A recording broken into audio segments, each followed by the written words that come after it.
Hi, I'm Shay Russell, and joining me today is Adrian Ash, Director of Research from Bullion Vault. Adrian, thank you very much for joining me from the other side of the world. How are you? Yeah, all right. Actually feeling a little bit weird this morning. I don't know if I have a sore throat coming or what, so we'll see how we go. But yeah, surviving. How are you doing? Look, we're doing okay. Obviously, it's late in our evening and early in your morning, so I certainly appreciate your time. Now, before we get started, I should say, to gold bugs around the world, we're quite familiar with your work, but there might not be a lot of people in Australia who know what you do over at Bullion Vault. So could you explain what your role is as Director of Research? Sure. So prior to joining Bullion Vault in 2006, I was actually head of editorial at Daily Reckoning in London, where I'd worked for almost a decade. And I ran the editorial team there, working with a lot of your colleagues who have since gone down under, which was great fun. And so I'd started writing about gold in about 2001, around about the top of the dot-com bubble. I obviously was aware of Bill Bonner's work, Dan Denning, Addison Wiggin, what those guys were doing. And I personally, as an investor, found gold kind of compelling at the time. Clearly, it was the one thing most hated. Central banks were selling it, hand over fist. Investors were not buying it. There was no interest in gold from investment money. So I started writing about gold and investigating the history of it, investing a little bit myself. And I got an email one day from a DR reader who said, Bullion Vault, you ever heard of these people? I said, no, I haven't, but I'll go and have a look. So I went and had a look at this website and went, oh, this is interesting. And I registered for a free account. It said, 3 grams of gold. We don't do that anymore, I'm afraid. 3 grams of gold. This was a long time ago when gold was a lot cheaper. Anyway, I registered and I had a look. And I thought, this is really interesting. And then I got an email immediately from this guy called Paul Tustet, who said, I've been meaning to talk to you. And I'm like, oh, okay, fine. Anyway, so I met with Paul, and over about 6 months, we became good friends. And I'd been looking for a way of recommending gold investing platforms or processes to Daily Reckoning readers for some time, but I've really struggled with coins and coin dealerships, frankly. You know, the spreads, the markups, the margins, the information that you need, you know, the different types of coins, you know, why would I want a Krugerrand rather than a Maple or whatever?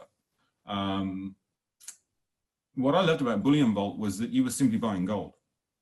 You're buying gold, which is in large bar form, wholesale market form. So these bars are 400 ounces, 12.5 kilos, and you're buying a gram within those bars.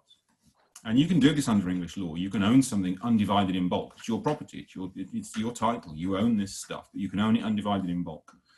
And this is really the kind of legal innovation that Paul had discovered and was exploiting with his background as a software engineer. So he'd previously had a business which was very successful in trading platforms for big investment houses to settle on to Crest, the UK DTCC. He'd exited that business. He had a chunk of change, a lot more money than I had, to put into gold. And he wanted to buy some gold and found he couldn't do it. He went to a Swiss bank. He didn't want to buy coins. What's he going to do with a big bag of coins, right? Where's he going to put them? Where's he got high fees, okay? And there's no liquidity in the damn things, right? I mean, the spreads are all... And he's an investor. He's not a collector, and he's not hoarding for the end of the world. He's investing here. So he went to a Swiss bank and he said, I want to buy some gold in the vault. And they said, yeah, we can do that, sure.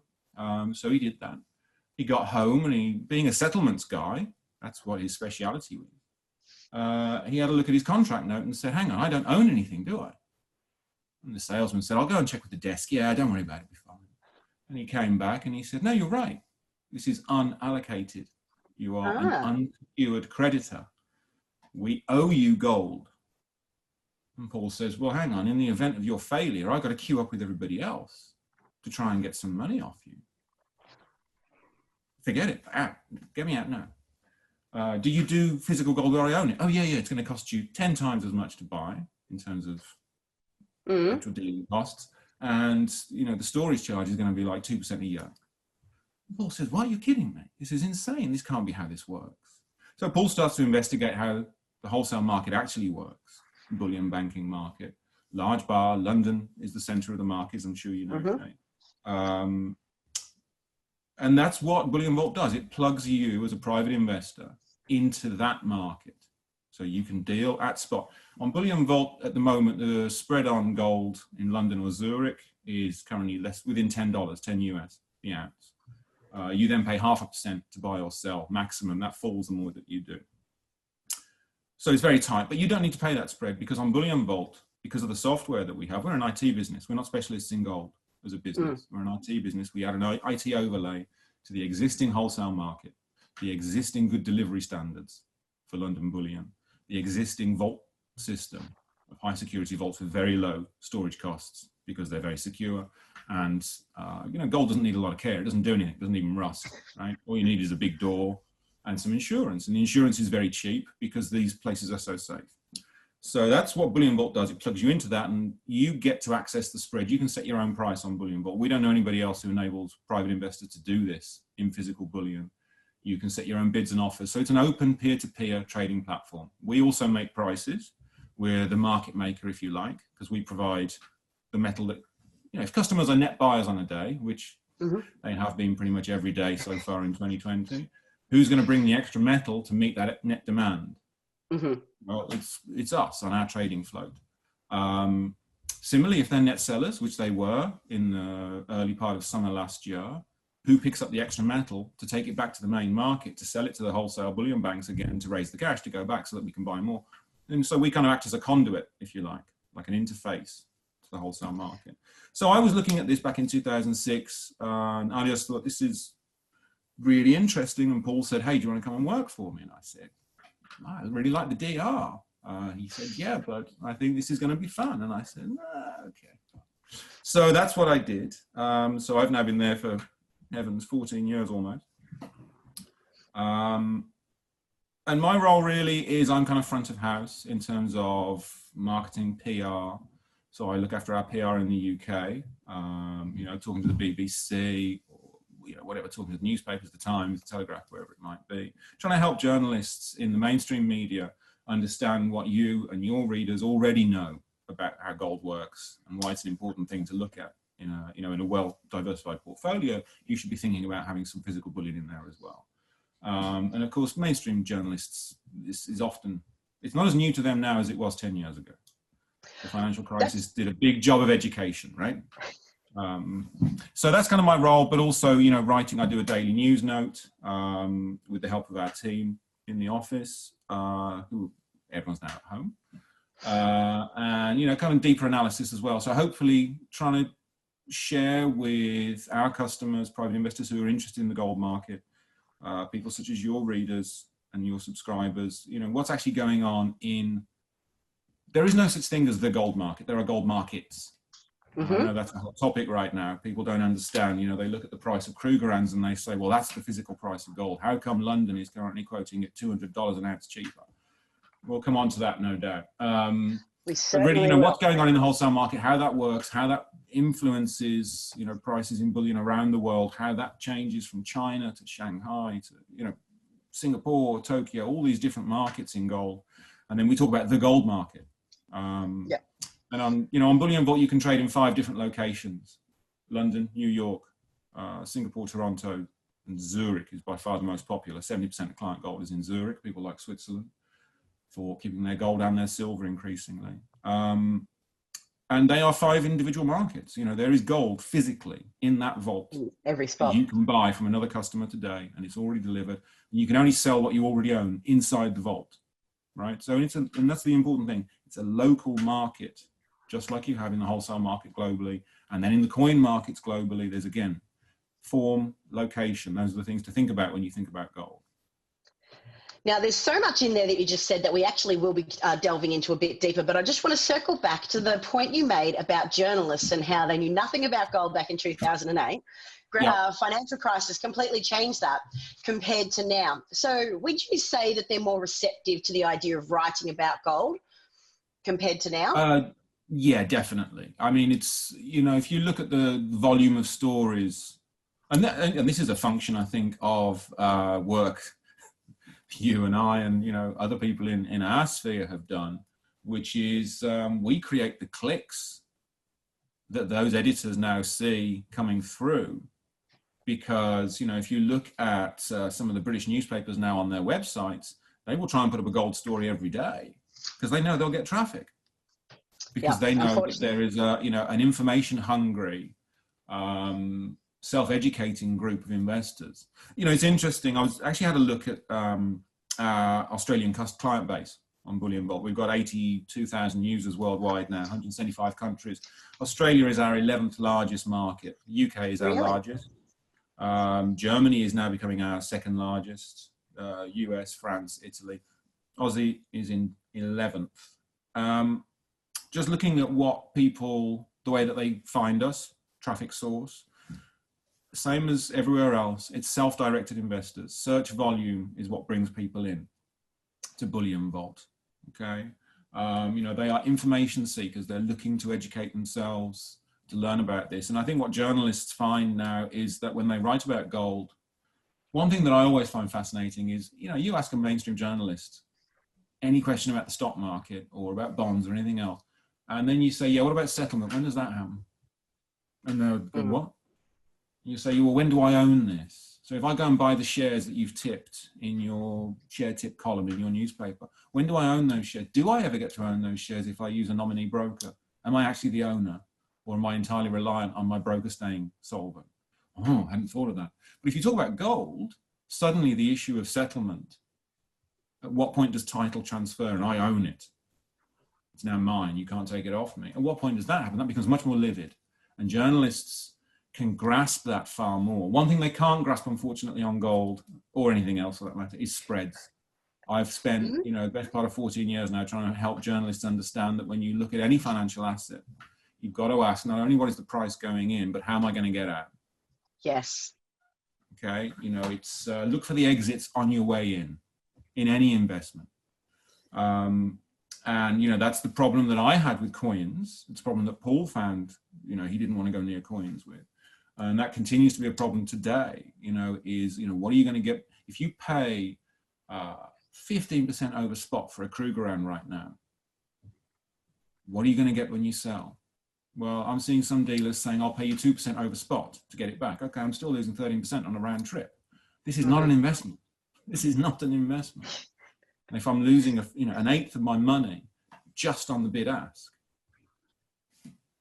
So financial journalists, I think, have got they're much more interested now because they've lived through a crisis. They've seen what happened 10 years ago. They're seeing what's happening now. I think there's a danger for people in the gold space to be seen somehow as ghoulish at times like this. Gold is proving a very popular and currently stable place to store some value. And I think there's a risk. So again, that's another issue for PR that I, try and help journalists with, is just to understand that most gold investors aren't ghouls. Mostly we're just trying to save a little bit of money and, park it alongside other stuff. So. And that's actually a great message that I want people to take away. It's not, that they're gold bugs with their tin soup in their bunkers. It's very much about just putting some money aside for another time. That's really what it is. Exactly. I mean, we don't query our customers too much. We like to leave them alone and let them get on with it. But, from talking to customers on the phone over the years, but also a couple of surveys that we've done with some of our readers of our client emails, the typical holdings about 10% of self-directed investable wealth. Okay. And that is about 15,000 US, 10,000 sterling. What's that in Aussie at the moment? 15,000 US is... to be about 25. We're 60 cents to the dollar at the moment, yeah. Okay, and that's about 10% of their investable, on average, right? Yep. On average. Another interesting thing, actually, with our Australian customers I wanted to mention is they're a little bit younger than our global average. Yeah, so the most common cohort by decade is actually 30 to 39 for Australia. Really? That's surprising. Younger than you might think, right? Yeah, it's actually younger for most of our countries. It's actually younger. In the UK, it's 40 to 49. So people often think of gold bugs as being really old misanthropes, okay? And they think the end of the world's coming, they're buying gold. It's wrong. People are doing it for diversification, and they're doing it at a younger age than I think a lot of financial journalists would expect. Do you think too, because as you said, you're pretty much just an IT company that are creating the ability to buy in the gold markets. Do you think because you've created that, that's why you've been able to catch a much younger audience than people who go to a bullion dealer and buy the physical in person, for example? I think that's very possible. I mean, we have a trading app as well, which is increasingly popular. So we've got that for Apple and Android. We had a customer last month bought £1 million worth of gold in Zurich on his iPhone. I don't think he was drunk at the time. I don't think it was like a 3 o'clock purchase, you know, so because that gives you direct access as well. You have exactly the same experience there. You have direct access wherever you are. So that's increasingly popular. So yeah, I think being a technology company, I mean, I remember in the early days at Bullion Vault, you know, when we would talk to customers as they kind of came through the door online, if you like, right? I mean, now we've got a staff of 32 people. We're currently swamped by customer service calls, you know, and emails and so on, and the team are doing a fantastic job of getting through those. But talking to people in the very early days, the early adopters, there were a lot of tech professionals, and I think a lot of finance professionals as well. And don't forget, this is pre-2008. Wasn't that interesting? You know, a lot of people who said, yeah, actually, I work in finance. Oh, yeah, actually, I'm in fund management. Oh, yeah, actually, I'm a trader. And this is for my PA. Because it really appeals to people for their PA often, because this is physical. They understand that. They understand the settlement. They get to own it. Now, we're going to move on because gold has done some fascinating things price-wise, let alone what's going in the deeper gold market. So we're going to start now with current price action. I mean, it was up $120 4 weeks ago, then down $100, and now it's gone up, down, up, down. So what are you seeing driving these really wild short-term price swings? I think there's a couple of things going on. I mean, firstly, it's important to remember that gold had already started going sharply higher last summer. And I think, personally, I think this is something that everyone needs to remember about the virus crisis and its impact on the global economy. Is the global economy was looking pretty weak coming into this.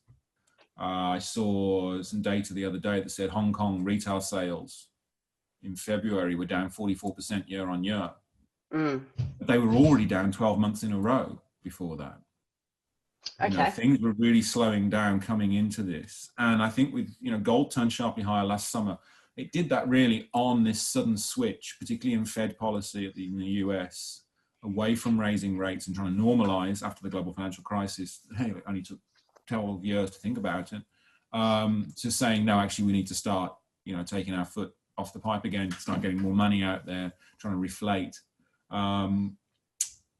I think what you've got at the moment is you had money on the table for a lot of traders, particularly, you know, leveraged funds and so on, trading in the futures and options market, who then hit margin calls, liquidations in other things. They had to get some money from somewhere to meet client liquidations, and gold was showing a profit. And that's what it's for. You know, I mean, at some point, you know, gold is not forever in your portfolio. It should come and go. Maybe you should always have some. Yes, you should always have some, of course. But, you know, sometimes you have more and sometimes you have less. But there's price opportunities to take advantage of. But if you're not going to sell gold at the top of a crisis when you need to raise cash to settle other things, when are you going to do it, right? So if you're a hedge fund and you're in that position, fine.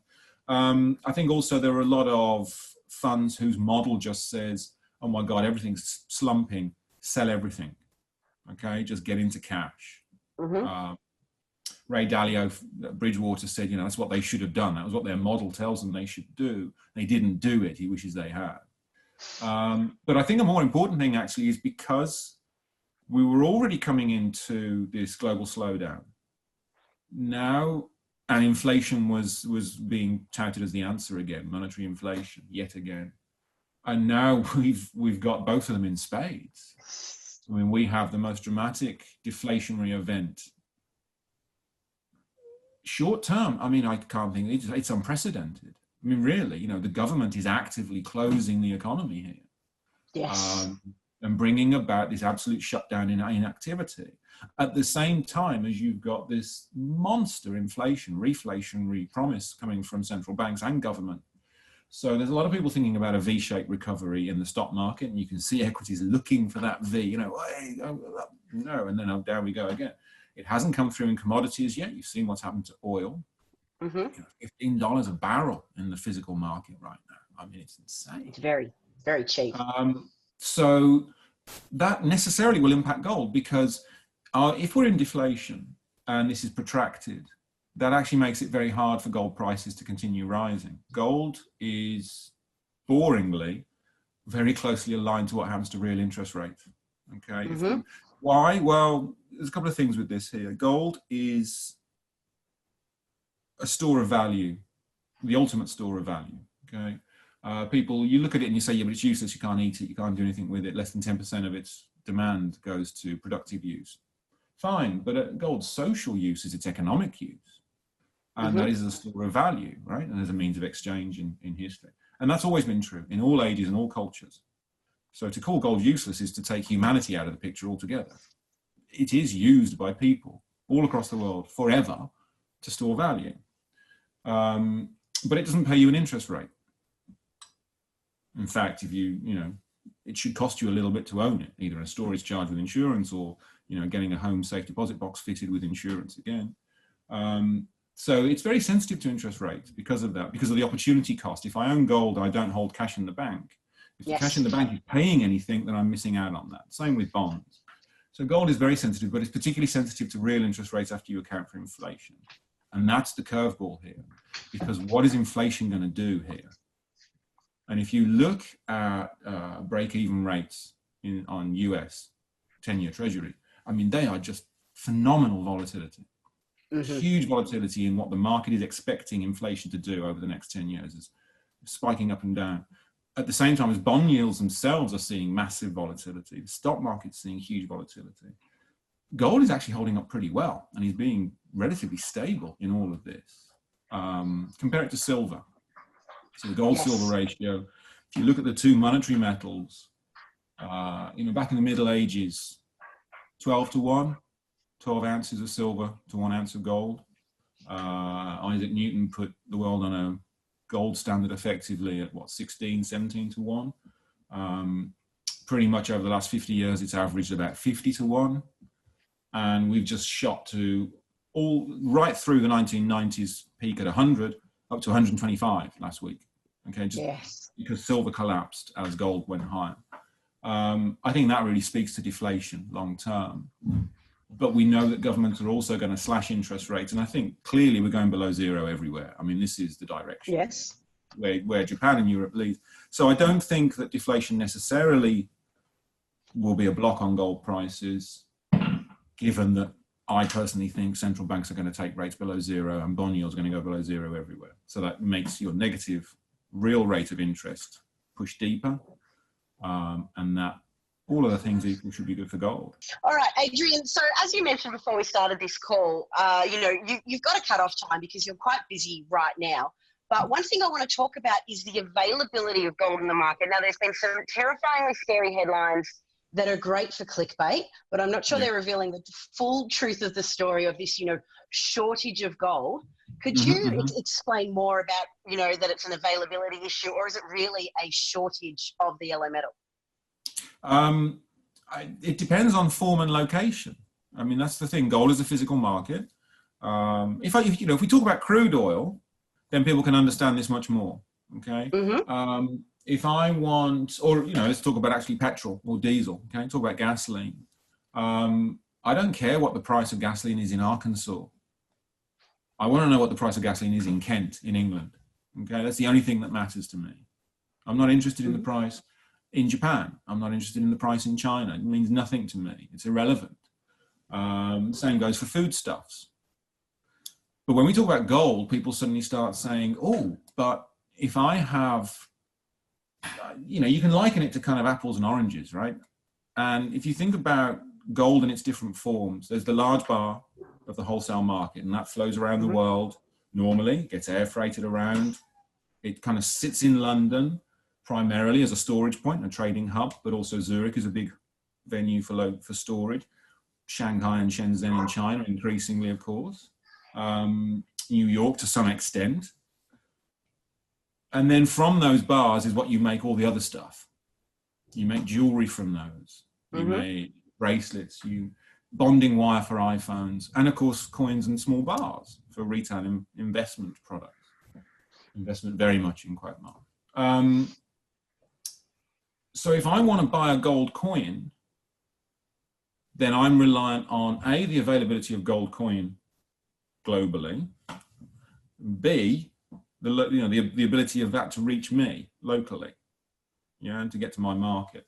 Now, if you look at what's happened over the last couple of weeks to the supply chain for those products, starting with all gold, yes, you've had mining closures now. I mean, obviously South Africa is basically on shutdown. You've had 3 of the 4 largest Swiss refineries shut because they're on the Italian border, and a lot of their stuff are actually coming from Italy every day. They just drive across the border. The UK then went into lockdown last week, Monday. That really spooked. The next day was what really spooked the New York market, because it suddenly said, oh my God, are we going to be able to get any metal in to meet the futures contracts, which are about to mature? The fact is, nothing changed when Boris Johnson put the UK on lockdown for the wholesale logistics industry. The secure logistics industry was already running on a very tight leash anyway. But these guys are an essential service. They continue to work. Air freight capacity, yes, has fallen dramatically, but you can still charter stuff. This can still be done. You can still fly stuff around. It's happening. I don't see a lot of planes in the sky, but I see some, and they might well have some gold going to New York on them, right? So if you want coins, however, they've then got to come from those large bars back into a refinery or a mint, get recast. So now we've got an awful lot of shipping and handling, and we need some extra workers now to be producing these little items, which are not really classed as key essentials, unlike the secure logistics industry. So there is a shortage in the gold market. There is a shortage of retail product. There's been a huge surge in demand, and productive capacity is currently reduced. There is also a shortage in the gold market of trucks relative to the amount of demand that there is, and air freight relative to the, for trying to move stuff around, but it is there. So even within London, delivery times are being pushed out a little bit, because particularly for silver, there's a lot of silver being moved around because of the price drop. I mean, we saw phenomenal demand for silver on Bullion Vault, record demand for Bullion Vault silver last month. We added almost 100 tons to client holdings. And of course, the problem with silver is it takes a lot of space on the truck. Yes. Yeah. I mean, it's maybe 10 tons on a truck. It's, you got to move that around. So there is a shortage there. But is there a shortage of wholesale bars? No. At the moment, no. And I don't believe there will be for some time to come. If you think about sorry, go on. No, you go. I was just going to say, look, you think about what mine supply does per year relative to the above ground supply, the above ground stock of gold. It's minuscule. What did we add last year? 3,500 tons to a stockpile of 190,000 tons. Yeah.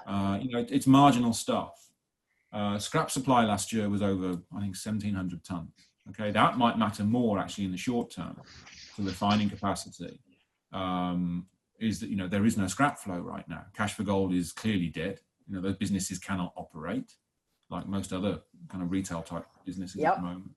So that flow isn't there. So this will be a problem for the Perth Mint, for ABC in due course, maybe, particularly if mines in Australia, in Western Australia, also get shut down for any period. But there is still an awful lot of metal, particularly in London, and that is where New York got really spooked.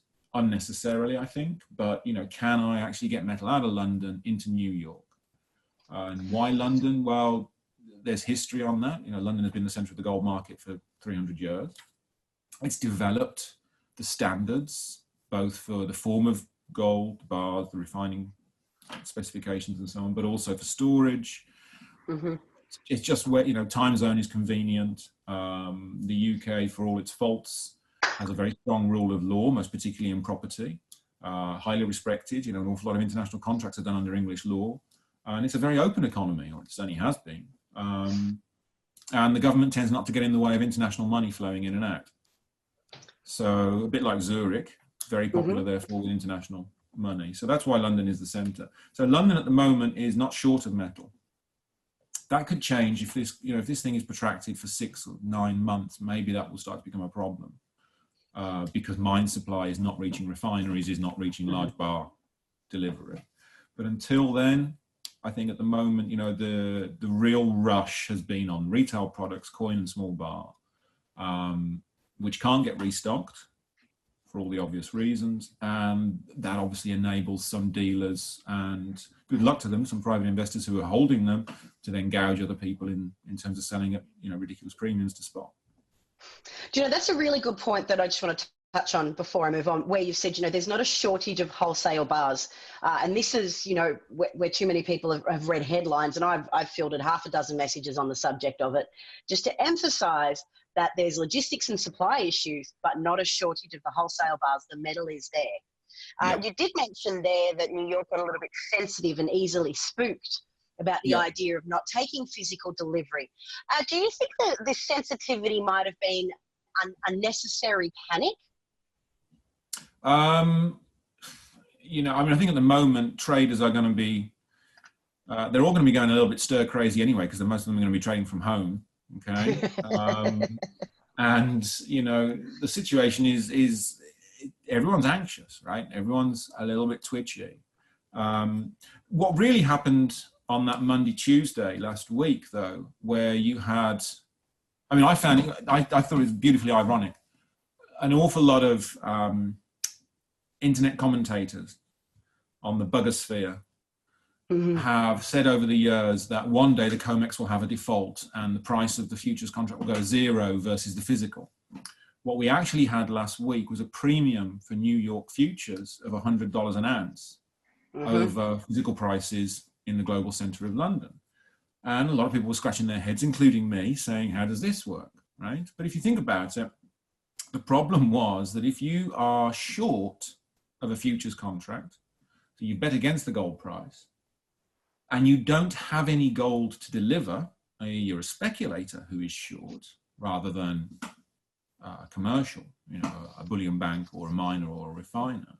If you're a speculator who is short of the futures contract, and suddenly you read that the British government have put the UK on lockdown, and you then join the dots in your own mind and go, well, how am I going to get any gold out of London if I need to make delivery, if my counterparty stands delivery on the So what you had in the week ending last Tuesday, which was the day of the $100 premium for futures, you had the fastest closing out of speculative short positions in COMEX gold ever.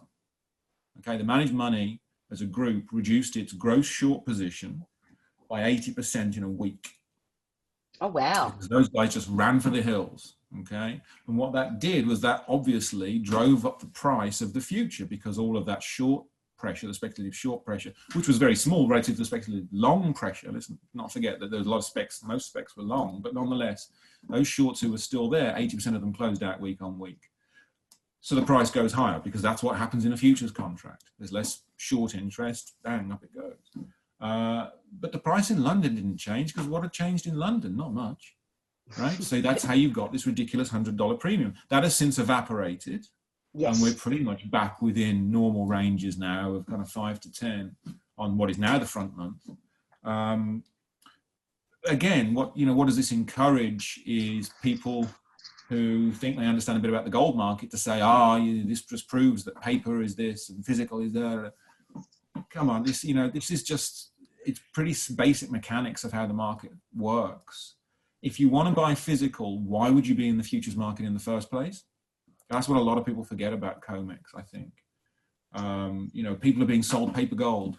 Yeah, willingly. If I go and trade on the COMEX, why would I do that if I wanted physical? I'll just go and buy the physical. Let those guys get on with it. That's what they want to do.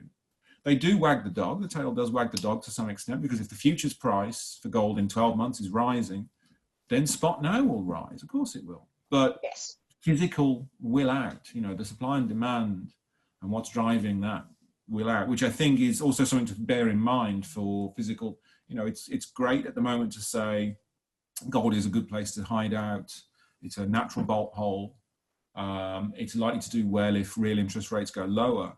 But against that, I think we should remember that there is also a huge part of the physical demand which is going to really struggle now, and that is, of course, Asian household jewelry demand. India and China between them have accounted for 1 ounce in every 2 bought over the last 10 years. They're both at a discount to London right now. Mm-hmm. You know, gold in Shanghai, gold in Shanghai is currently $20 an ounce below London. India has gone to a record discount, I believe, of, $60 and $70 the ounce. So, those guys are not buying gold. They can't. The economy's shut down. The retail stores are shut. So Hindu Spring Festival Akshaya Tritiya, that's not going to see a big surge in gold demand like we normally have at this time of year now. Where might we be for Diwali? What's going to happen to Chinese New Year next year if the economies continue to slow down and we have that slump that we were already seeing come through before this kind of pandemic plunge? So, there are, I think, headwinds for gold potentially coming out of its own physical market. I think that's a great point that you're really trying to make. So too many people, and I like the term you coined before, the bug experts on the internet, they're talking about the gold price in very short-term action, whereas, you're pointing out that it's actually been a long-term build-up. That's really what we're witnessing. So from a point of view of retail demand moving into the market, and, I'm seeing myself in local bullion dealers that they're able to command some incredible premiums right now just because demand is through the roof. What are you seeing from a retail investor point of view? We talked before having quite a young Australian demographic. Is it new gold investors coming on board, or is it panic buying from retail investors trying to get in before a really big swing up? Or they think a really big swing up? I can only really speak for what we're seeing on Bullion Vault. Let's go with that. March, in terms of new first-time users, was our strongest month since August 2011, which was the peak. Okay. So August 2011 was $1,900 gold off the back of the US debt downgrade by the ratings agencies to treasury bonds. The Eurozone crisis was really in full flow. And you also had the worst rioting across England that we had in 2 centuries. Yes. That summer was insane. I genuinely worry we might get a summer even more insane than that ahead of us, seriously. Because when the kids are let out, when the door is opened again, I'm not going to see my daughters for, I don't know, like 2 months or something. I don't know. Maybe they'll come back, change their clothes at some point. But, it's easier for us, right? Because we're getting used to staying home more as time goes on. But if you're 15 and 18, so I genuinely worry about what the summer will bring in terms of social unrest. I think there's a very good chance that could be really ugly. But as I say, so last month we saw the strongest flow of new customers on Bullion Vault since August 2011. We also saw the strongest net demand since March 2009, which was our current record to date. March 2009 was the very low in the Lehman Brothers crash period, the financial crisis. So customers bought 2 tons of gold net last month, which was about 5% growth in total client holdings. So, customers as a group now have 41 tons of gold. That would put us in the top 50 central banks, national central banks, if Bullion Vault were a central bank, but we're not. You're your own central bank. You own your own gold. It belongs to you. It's your own private reserve, right? That has primarily come from new customers, but yes, existing customers have also added to their positions. We have seen selling rise. We've seen, many existing customers have been taking profits. Maybe they've been using cash to sit it out and move back into the stock market to rebalance. Great. That makes sense. Personally, I'm wondering, where is the low in the stock market? When do I go back in? When do I come out of cash? When do I go back into equities? I don't think it's yet. I would like oil to stop crashing before that happens, maybe. So I think what you're getting at the moment is, yes, there is a rush, and there is definitely a rush of new retail investors, private investors, self-directed investors by definition, because no one ever tells you to buy gold. And private, I don't know any financial advisors who will tell you to buy gold. It doesn't pay an income, so it just doesn't compute. It doesn't fit their models. That rush has brought in people who are very new to the gold market. It's very much like 2008. People who have said, because people have suddenly said, "Oh my God, I need some gold."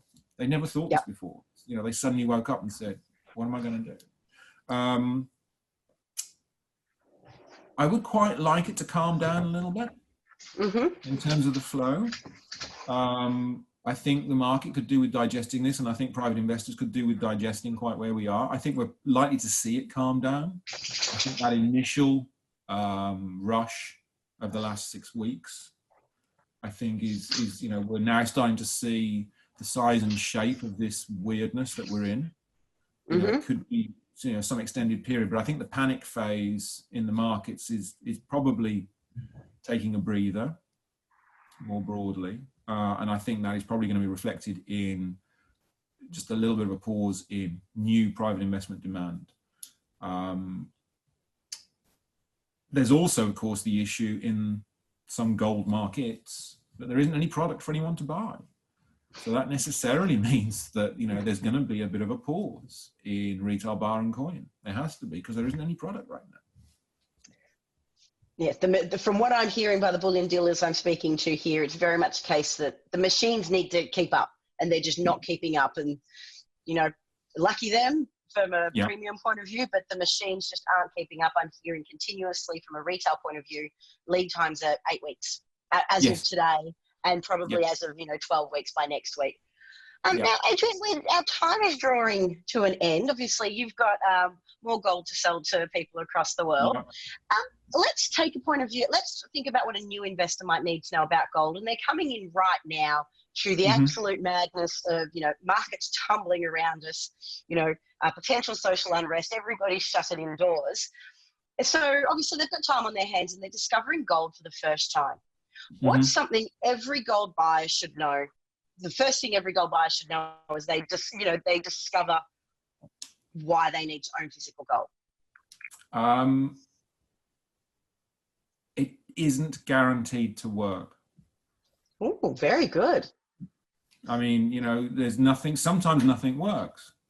We are in the most bizarre thing at the moment, right? I mean, this is truly unprecedented. It's not normal. Right? Now, a lot of gold dealers will say, oh yeah, buy gold. It's, it's the thing that, will see you through. Really? I don't know. It didn't see you through 1981. 1981, US asset prices all fell. Everything. Everything fell. The only way you made any money was to be in cash in the bank. Who in their right mind went into 1981 holding cash in the bank? Inflation was in double digits. Interest rates were not. Gold was the one place to be. But 1981 was a washout for everything. Stocks, bonds, you name it. Why? Because the Fed raised interest rates to 20%, killed the inflation trade, killed gold, put the foundations in for the long boom in equities and in bonds. Now, we're clearly a long way from that kind of situation right now. The Fed are not going to take interest rates to 20%. Well, not anytime soon. Maybe one day eventually, right? They'll have to again. So gold isn't guaranteed to work, and particularly gold isn't guaranteed to work tick by tick. And I think a lot of financial journalists, banking journalists don't get this. They say, why is gold falling right now? They asked me this a couple of weeks ago. I said, well, why not? I haven't run the data for Aussie gold prices versus the ASX, but certainly for both sterling gold prices versus the FTSE and US dollar gold prices versus the S&P, day to day and week to week, it is a coin toss as to whether gold will go up or down when the stock market goes up or down. Okay, it's literally 50-50. I like that take, Adrian. The same is true month to month, right? When you go to 12-month periods, so the S&P is higher or lower over 12 months, what has gold done over those 12 months? It starts to get a little bit clearer. It starts becoming kind of 60% gold will have gone up if the S&P has fallen. But when you go out to 5 years, is the S&P higher or lower from 5 years ago? What has gold done over those 5 years? When the S&P has fallen on a half decade, gold has been up on a monthly data basis 98% of the time. Oh, wow. Okay. This is over the last 50 years. So for the UK, it's 94%. So on a half-year horizon, which I think for most of us is actually the kind of thing that starts to matter. And I think it's a good time frame to think about. Gold isn't guaranteed to work on that half-decade basis, but it's pretty close. Okay, I mean, it's near as damn it, right? 98% US investors. Pretty close. So I think it's worth thinking about that. Gold isn't guaranteed to work, and it's not guaranteed to work long term. But the further out you look, and the more you can hold your breath and say, okay, I'm going to try and, take a step back here, take it easy, try not to react to the tick by tick stuff, and just say, if I've got some gold, odds are on a 5-year horizon, it will help offset any losses that I get. And that loss in the S&P, you might say, well, yeah, but stocks for the long term, they always go up. Fine, but 5 years is a horizon that I think a lot of us have to kind of deal with. If you've got kids, you're trying to save money for college or whatever it might be. Over the last 50 years, the S&P has been down from 5 years before 20% of the time. Okay, it's not a small risk. It's not a small risk. And gold has also, of course, been able to go higher when the S&P has also gone higher. But in terms of, looking at it as an insurance policy. But I think I would come back to that. Gold isn't guaranteed to work. Whatever you do, don't put all your money into it. It's not, gold is there to help hedge other stuff, really. It's not a productive asset. It doesn't grow anything. It doesn't do anything. It doesn't rust. It doesn't do anything. So it's there to act as a hedge. It's there to act as something which offsets extended periods of losses in other stuff, which are that other stuff is usually better and more productive, and will get you, help grow your money. Adrian, I know you've got places to be, but I think that's a fantastic take to end things on. Just, look at gold from both perspectives. Don't just go in thinking that this is a solution to all my problems and that it's a long-term hedge against the worst case scenario, if that statistically happens. So I want to thank you very, very much for your time. No, thank you. No, it's been good fun. No, it's been great. And you can go off and enjoy your day now and enjoy the sunshine from inside. Okay, well, you have a good evening. Speak soon. Thank you, Adrian. And Daniel.